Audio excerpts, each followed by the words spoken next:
Orderly, అమర్యాదగా నడవదంట. అంటే మనము యేసుక్రీస్తు యొక్క ప్రేమతో మనము నడుస్తున్నట్లయితే మొట్టమొదటిగా ఆ ప్రేమ ఎవరికి కనిపించాలి? మన ఇంట్లో ఉన్న వాళ్ళకి ఆ ప్రేమ కనిపించాలి. సంఘములో ఉన్న వాళ్ళకన్నా ముందర కూడా ఇంట్లో ఉన్న వాళ్ళకి కనిపించాలి ఆ ప్రేమ.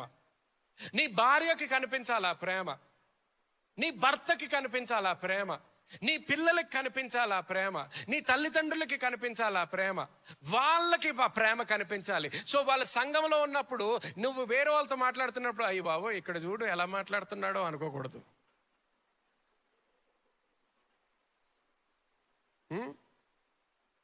బయటకు వచ్చిన తర్వాత మాత్రం ప్రేమ పొర్లిపోతుంది. ఇంట్లో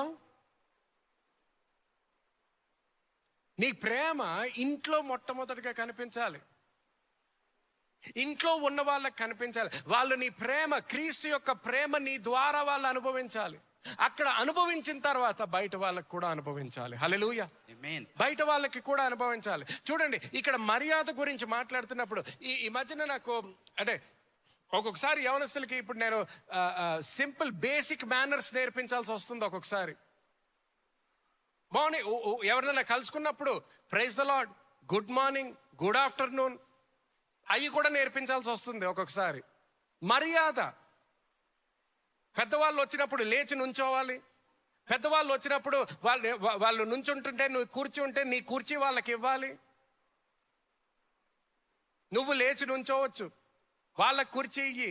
వాళ్ళు ఒక పెద్ద వ్యక్తి వచ్చినప్పుడు లేచి నుంచోని మర్యాద చూపించి వాళ్ళు రాగానే పక్కన నుంచి వెళ్ళిపోవడం కాదు. గుడ్ మార్నింగో, గుడ్ ఈవినింగో, గుడ్ ఆఫ్టర్నూనో చెప్పి అప్పుడు బయటికి వెళ్ళాలి. ఇవన్నీ ఏంటి?